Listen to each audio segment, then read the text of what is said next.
Steel beams are getting so heavy these days that some of them weigh as much as a Land Rover. And for that, you definitely need some specialist help. Hey guys, is there any chance you let me out here?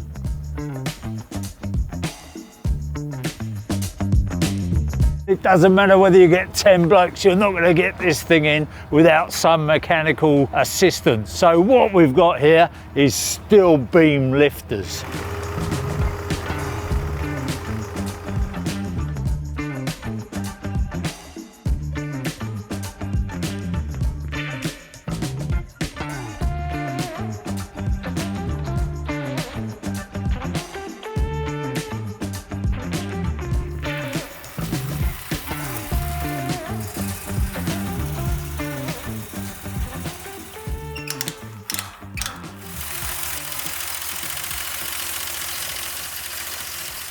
So I'm here with Charles from Steel Beam Lifter, and they are doing this job, getting this massive beam in. It's going to take 2 machines. These jobs vary so much from site to site. How do you go about doing it? First of all, regulation-wise, as you're aware, any sort of lifting work has to be done under loader regulations. So ultimately, because we're using our machines to do this lifting, our hooker cranes, we have to make sure we've planned that lift and thought it through. So great modern technology nowadays, what we get the builder to do is 2 things. He rings us up and says, I think I might want to use your services. First of all, can you do me a site report video? So literally, the builder just grabs his mobile phone, one hand, grabs his tape measure in other, goes out to the outside, shows where we can park our little rig up, a 4x4 and plant trailer, where we can unload our machine, shows where the beam will be on the drive or whatever as you've seen earlier, and then he'll walk and talk the route he sees us getting that beam into site and our machines into site. Takes the tape measure, gives us a pinch point on height if we're going through an old garage, a pinch point on width if we're going down an alleyway or whatever. He'll explain where the structure's going. So I want to know, you know, we're doing a box frame in the back house, we've got a column going here, column going there, beam across the top, beam across the bottom, and maybe one over the bifolds as an additional job whilst we're there on the day. Explain that to me, WhatsApp over to our phone in the office, and also email me your build plans. So what I've got on hand is structural engineers' build plans in this hand, a video in the other, and I can totally see that we can get into that site. I can ask the builder to go back, you've got a pinch point there, give me an extra measurement on that or whatever else. A combination of the plans, I know exactly what profile the steel is and what it weighs. So before we come to site, we absolutely know A, what we're lifting, what it weighs.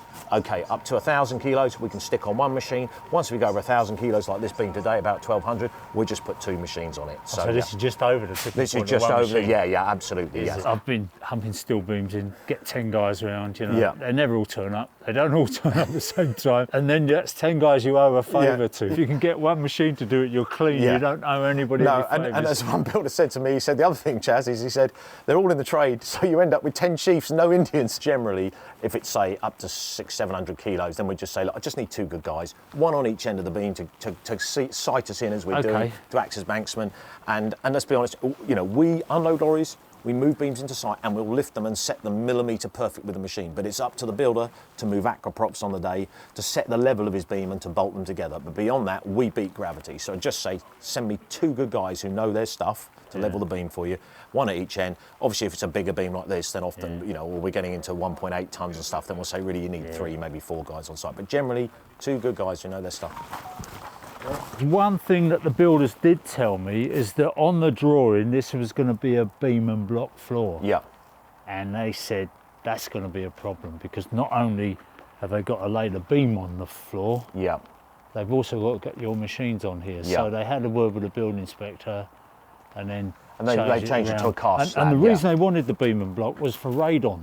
Right. Because they wanted to ventilate the underside of it and stop the gases. I can't understand why you wouldn't just do what they've done there, which is put the radon barrier up the sides, over the edge, and job done. I can't see it. But anyway, that's a consideration because beam and block could be an issue, couldn't it? Yeah, absolutely. Yeah. From our point of view, basically, if we're on a beam and block floor, we can operate on beam and block floor without any problem at all. Can you? Yeah, and we worked closely with the likes of Bison Beams to look at all their weights and measurements and stuff. They, you know, we obviously went on their website, got all their spec sheets. So what we do, imagine when we're bringing our machine onto a beam and block floor, say your beams are running this way, we bring basically a load spreader deck, which is 8 aluminium trailer ramps. Yeah, so if we were coming onto a floor here, and what you do, say this floor was deeper to about here, you lay your first 4 ramps perpendicular to your beams. So we're spreading the weight of our machine across 6 beams. Yeah, so you'd put a deck of 4 ramps here, you drive Okay. onto the first 4, then you put the next 4 in front of yourself and move on to those. And so you leapfrog them to where you need to be. And what we do with that as well, we bring the beam in, we bring heavy duty wheel dollies with us. So that beam would come in, we'd put it here onto the beam and block, a wheel dolly on that end, a wheel dolly on that end. So the beam goes up all on its own, not on the machines. The beam goes up to the back of the house on its own. Okay. We bring the empty machines up. So at the point of lift, the machine is on 4 ramps here, and before we then add the weight of the beam to the machine, you'll see you've got the outrigger legs on the front of our machine. We put a 5th ramp under the outrigger length. So as you add the weight of the beam, you're adding yourself another 25% to your load spreader deck.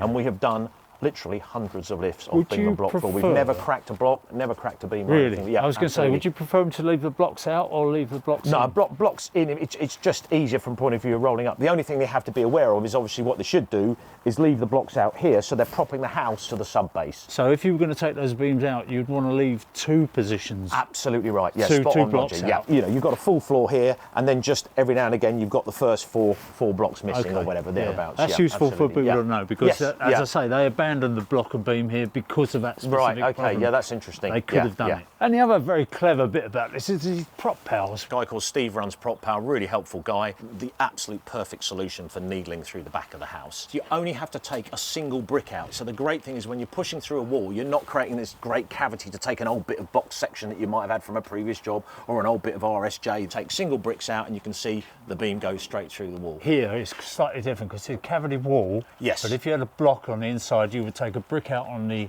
outside, you would take a bit of block work on the outside. Yeah, you just cut the block and go to match, through. yeah. But because this is timber framed, Yes. what they've done is they cut through the sheathing Yes. just at that point where they put the prop pile Yeah, through. It's yeah. the same idea. Same but, idea, but yeah, just because exactly. timber frame is slightly different. Slightly different to what it would idea, otherwise be. isn't it? But as you say, if you just had the classic Celcon blocks in there, then you just cut yourself a hole to them match, through. just chop them through from the inside. They've gotten away from, with Prop Pal, the need to come up through the floorboard. So what Steve and his team have invented, this really clever bit of kit. Each one of these Prop Pals has got a shoe on the end of it, and that slides over there, and then you've got this adjuster plate here on the bottom of the Prop Pal. What happens is, once you've got it through the wall, you literally just adjust this down to a bearer board that's running, sorry, a scaffold bearer typically running across the floor joist, and you wind that down until you achieve a perfect level on your Prop Pal. Okay. And then what happens is, as you can see in here, and the builder's done this perfectly here, Gavin and the team, so what they've done here, they put another bearer board under the joists, and they're now bearing aquaprops straight under the joist. So the weight from the end of these Prop Pals is coming down through the floorboard without penetrating the floorboard, through the floor joist, onto the bearer, and straight through to the ground here. And the great thing about that, you're not punching great holes in your floorboards and destroying the floor and having to try and make good afterwards. But they come out here over the oversight by about 800 mil. So you've got an intermediate staging post here with this aquaprop. So what we asked the builder to do is aquaprop here just outside the outer skin. That allows him to take the outer skin down, or in this case, and one of the great benefits of our machine for a builder, is you can leave this part of the building intact. Now, traditional manual lifters, as you know, you have to get the legs all through here and everything, so you have to smash all this down. But because we can take a beam up the face of the wall and then post it horizontally into the pocket, you can do what we call a letterbox install like this. And the great thing is, okay, they have created internal wall here, but what it means is, because the beam's going above window height, you can leave the whole rear wall of the house. You can leave the householders their kitchen sink in position. You can leave them their windows in like this, So actually, you then build the whole of the rest of the extension, clear it all in. So it's security-wise, you haven't had to rip the whole rear wall down. Weather-wise, you haven't had to weatherproof it. And light-wise, you've not got to create the wall. Okay, they've chosen to do so here for other reasons, but you don't have to create this OSB wall, the extra expense of that. And you know, people are now in darkness in their house for 2 months while you build the rest of the extension, whereas normally you can leave all of this in and the kitchen sink and build the whole thing around it. But these prop pals, they're a hire item. Yes, they are. Yeah, Steve's supplied them through virtually all the builders merchants in the UK. Travis Perkins and almost all the builders merchants have them for hire. Yep, absolutely. And what about those bits of timber plate? On The reason we've got these in here, we've asked the builder to put these in as an intermediate piece, basically, because as you know, metal on metal doesn't have a good friction. So the idea behind this top hat system is, ideally you have a bit of wood here. Ideally you cut a piece of wood that matches the width of the slot. You screw that to this one so it's a top hat, and that locks it in here. Steve has also, and the guys at Prop Power, have just developed a new slider system that's going to allow you basically to have an inverted hat that goes into the grooves here, comes here, and that means the aquaprop locks into it. Nice. And that's going to act as the same thing. One of my pet hates is aquaprops, so they fall down. Absolutely. You're not looking and watch out. You know, we've had that. I mean, and ideal, you know, as you say, in an ideal world, you'd screw your acca prop to your timber and it would be all locked in. But you know, metal, timber, metal, bearing the weight of the house, that's not going anywhere unless, you know, somebody rams into it with something, and we try not to do that with our machines. So, yeah. Good. So, yeah, well, let's see. Yeah, let's see.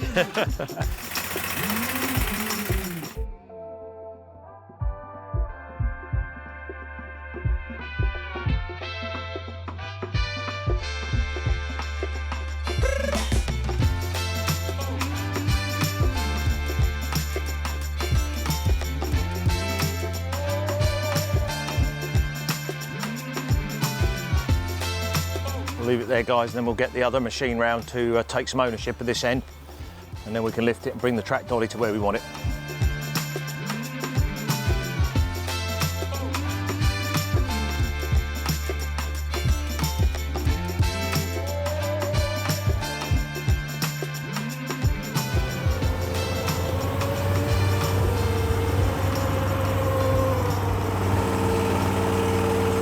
Okay, Charles, now we've got the beam in here, but we've got the acros in the way, so what goes on? Next phase of the operation, as you say, we've got the beam round with the track dolly and the machines. So this is the critical bit now, and thanks to the long needles coming out here, our plan is we're going to lift this beam up a little bit further.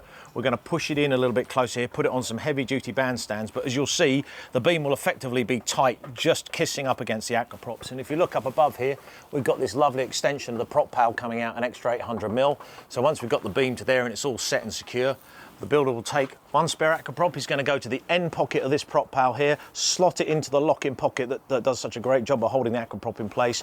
He's going to wind that up and take the bearing pressure on that end point of this prop pal, and that will allow him to release the one that's in our way here just outside the outer skin. He's going to take that effectively creates a spare acca prop. He's going to bring that to the end of the next one and repeat the process. And one at a time, we're going to end up with all these acca props this side of the beam, at which point then we will then transfer the beam onto the top of our lifters here, our up and under lifters, and that will make the beam both the highest point up and the furthest point forward, and we can then take it up the face of the wall and post it horizontally onto the columns for the builder. So that's the reason you've got to put it on the bandstands, because you need to take another grab at it. Yeah, absolutely, yeah. So you will use the hook here, as you can see, for all the manoeuvring around, and then we lock onto here for the main actual physical lifting. And you'll see there's two sets of straps here that lock the whole beam to the lifter. So as we go up, that beam is physically locked to the lifter.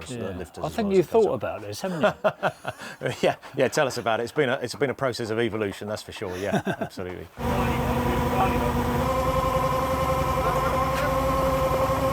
Just going to bring it gently down onto the bandstand grip. Yeah.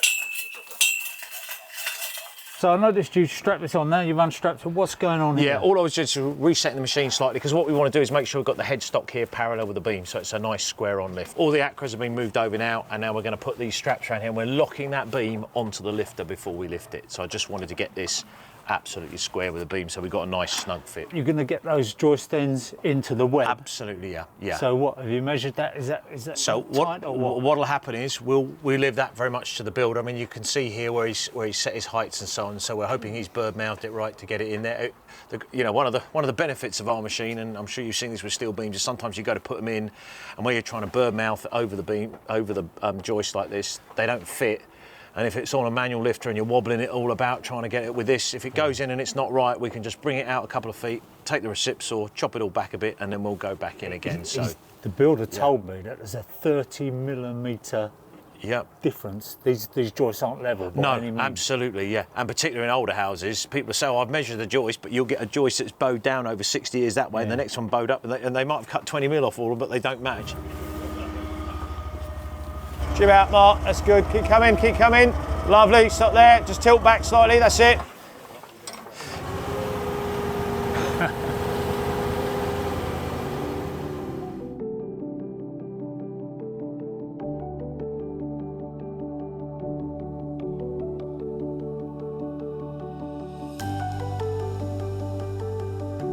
So you're happy left to right, Gavin, yeah? Left to right, I'm happy, yeah. Fine, okay.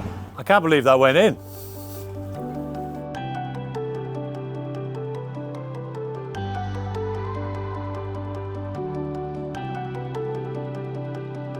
Gavin, when I was watching this going up, I had a moment of panic because I thought, oh, they got it upside down, there's no holes. You haven't had the holes drilled? No, we could have tried, but we probably would have missed the holes by 10, 15, 20 mil. So we got the mag drill, we'll get that out. You always do that? Yeah. You don't trust them? I agree, because I've seen so many times when they've been drilled in the wrong place. Takes or a you've bit had to longer, move something slightly. Yeah. So you give No, it yourself won't a take try. long, 10, 15 minutes, we'll have 4 holes drilled. That's all it needs.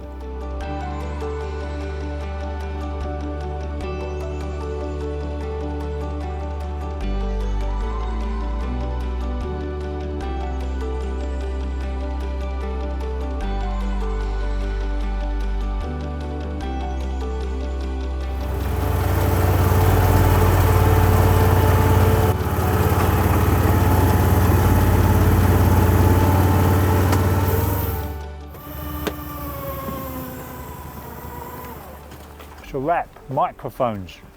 You're eating all the food in that vehicle. It's got All the yum-yums have gone for There's got some to be reason. some perks in this job. Don't tell my wife.